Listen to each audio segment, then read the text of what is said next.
আজি মোৰ ওচৰলৈ আমাৰ এই সমষ্টিৰ 1 নং দেওঘৰীয়া আৰু 1 নং চাংমাই গাঁৱৰ বহুত লোক আহিছিলে। তেওঁলোকো গ্ৰেজিং মাটিত বসবাস কৰি আছিলে আৰু সেই মাটিসমূহ তেওঁলোকক ভূমি অধিকাৰ দিয়াৰ ক্ষেত্ৰত আমি আলাপ আলোচনাত মিলিত হওঁ। জিলা আয়ুক্ত,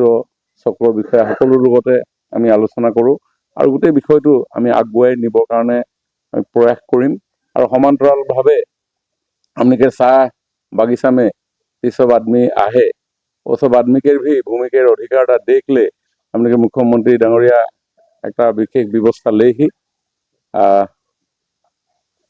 काल एक कैबिनेट हो गए तार आगे के कैबिनेट में एक सिद्धांत ले ले जी सब बागान में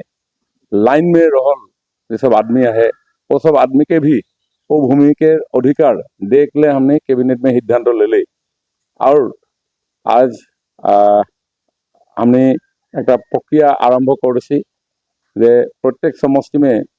प्रथम पर्याय में 2-3टा रकम बागान के ये सब लाइन में रहल आदमी वो सबके भूमि अधिकार देख ले हमने जरीप कार्य इत्यादि इत्यादि हमने स्टार्ट कर दी। कल भी मुख्यमंत्री डांगरिया के संगे हमने चाह जनगोष्ठी आदिवासी समाज के जीगुला संगठन है तो संगठन सबके भी एक मीटिंग हले खूब इतिबाचक मीटिंग हले गोटा और सब एके मते सहमत पोषण करले हमने के इतना जुग जुग धरी 200 बছर हो गए आसाम के चाह शिल्प स्टार्ट हुआ 1826 में चाय बागान के शिल्पता आसाम में शुरुआत हो रहे और 200 बছर के पीछे